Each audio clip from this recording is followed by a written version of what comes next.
Hello mga kabibig, welcome back sa ating bagong YouTube channel. Ito ang pinakamaingay ng YouTuber sa balat ng YouTube. Ako si Kabibig, maglabag-labag na dyan with evidence na ko po mga kabibig. Nataranta si Claire Castro at kailangan niyang magbigyan ng explanation kung bakit hindi nakasama si BBM sa photo op ng mga ASEAN leaders sa ASEAN Japan Summit sa Kuala Lumpur.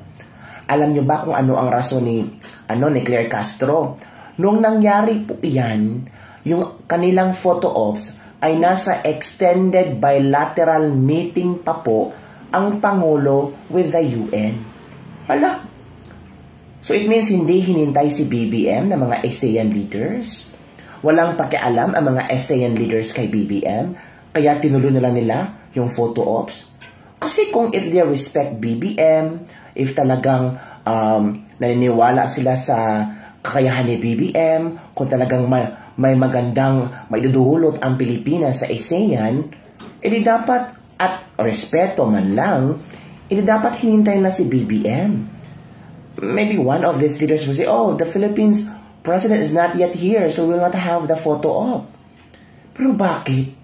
Bakit na kahit wala si BBM, ay tila nag-i-enjoy ang mga ASEAN leaders? Na tila okay lang kung wala ang Pilipinas. Tila parang wala silang pakialam kay VVM. Anong sabi ni Claire Castro? Si VVM ay nasa extended bilateral meeting with the UN, mga kabibig. Naka-attend ang Pangulo sa okasyon. Yun po mga kabibig ang nangyari. Pero sabi ni, komento ni Ms. Lorraine Badi ba? Ms. Badoy. Alam mo naman, sikat yan. Sikat yan na commentator, analyst, political analyst yan. Sabi niya, something wrong with the excuse Claire gave for why BBM wasn't in this historical photo. Historical to eh. Diba? This isn't just ASEAN, but ASEAN +1, which is Japan. Unless I'm missing other plus countries. There is a schedule that meticulously followed during ASEAN meetings, and the clear expectation for these ministerial conference is that they will be followed to the letter and on the dot. Ay, oo nga, no? Hindi naman to potso-potso lang na meeting. Talagang stick to the specific time, may schedule, kung kailan itong photo op, diba? Pero oo nga, no? Grabe naman yung UN with extended bilateral meeting with UN. BBM is special. So kung alam ng UN na may ginagawang programa na doon, so, pwede namang i-excuse, sige, yun na, tapusin natin, or later on, we will talk about this issue. Diba? Kasi importante itong this is historical photo. Wala ang Pilipinas. Photo ops are not a small thing for events of this level. They are highly symbolic and give the powerful message of oneness and cooperation for mutual benefit of countries whose leaders are present in the image captured to show the world and for prosperity. This message cannot be minimized, nor can one head of state's absence be glossed over. Marcos was remiss with his duty of ally representing our country. Hala ka, BBM, anong ginawa mo? Baka pero sabi naman ni Claire Castro ng extended bilateral meeting with UN. Pero bakit yung ibang mga ASEAN leaders ay hindi kasali sa extended bilateral meeting with UN?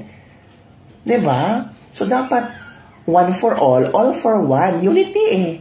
Diba yung ASEAN is for, that's an association na magkaroon ng prosperity and unity sa mga ASEAN countries.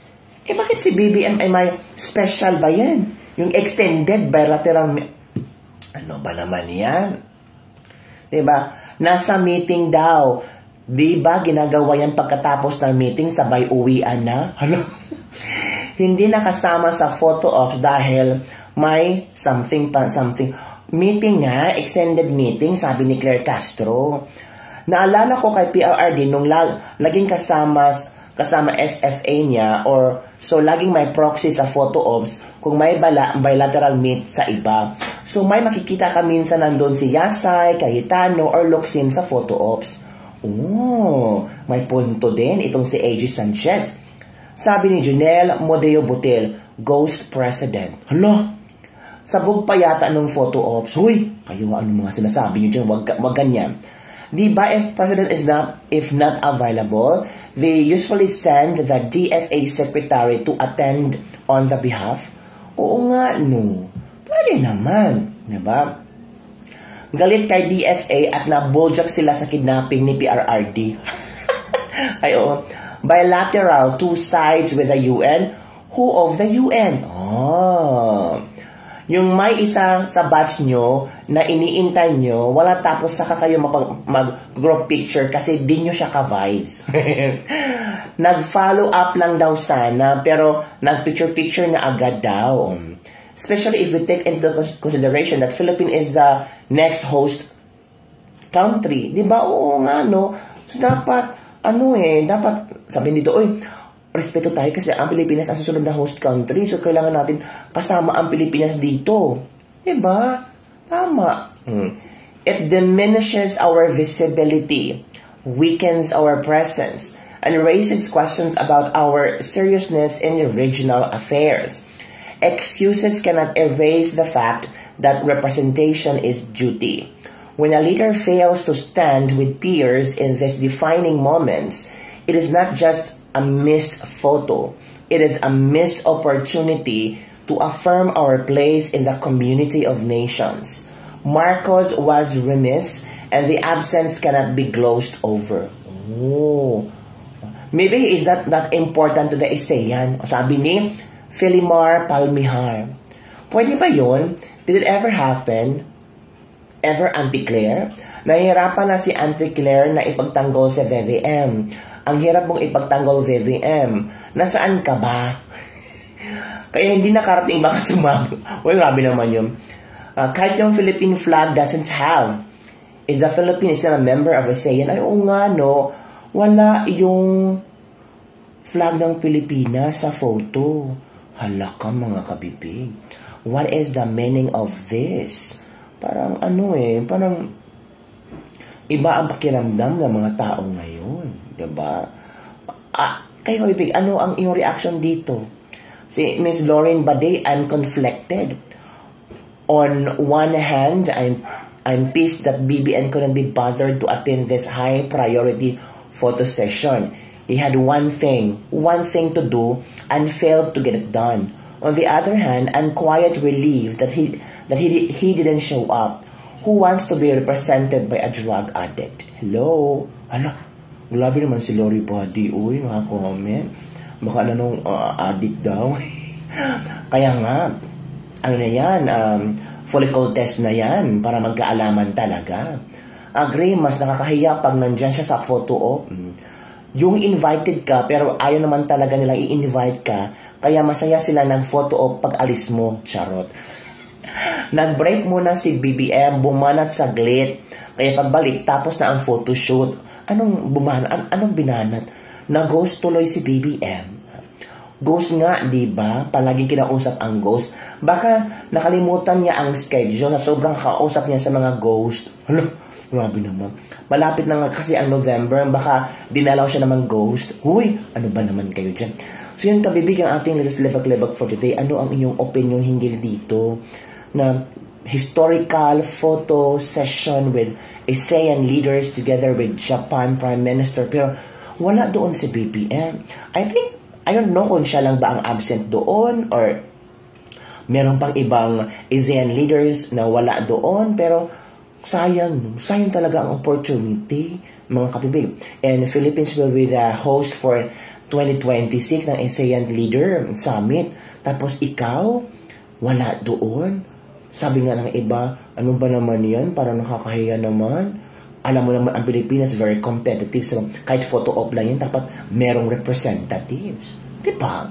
Yun lang kabibig, don't forget to like, subscribe, and share this video. Sa inyong palagay, okay lang na wala si BBM sa photo ops, or okay lang yung kabibig kasi hindi naman importante yung photo op na yan, importante nandun si BBM, or hindi okay yung kabibig kasi parang nagpapakita na hindi tayo interesado, na weak ang Pilipinas, na parang ang Pilipinas dumidistansya sa mga ASEAN na neighborhoods natin. Magalang kabibig ba? Yung parang walang amor, or parang ayaw ni BBM?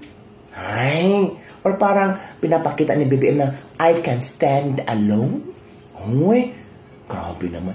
Sabi nga ni Claire Castro na si BBM, nag-extended bilateral meeting. Pwede mo mapaproxy si BBM dyan sa photo op. Or pwede, yung mga DFA. Di ba kabibig? Ay, ewan ko kung paano nila hinandol ito. Di ba kabibig? Yun lang kabibig. Don't forget to like, subscribe, and share this video. Bye everyone. See you next time.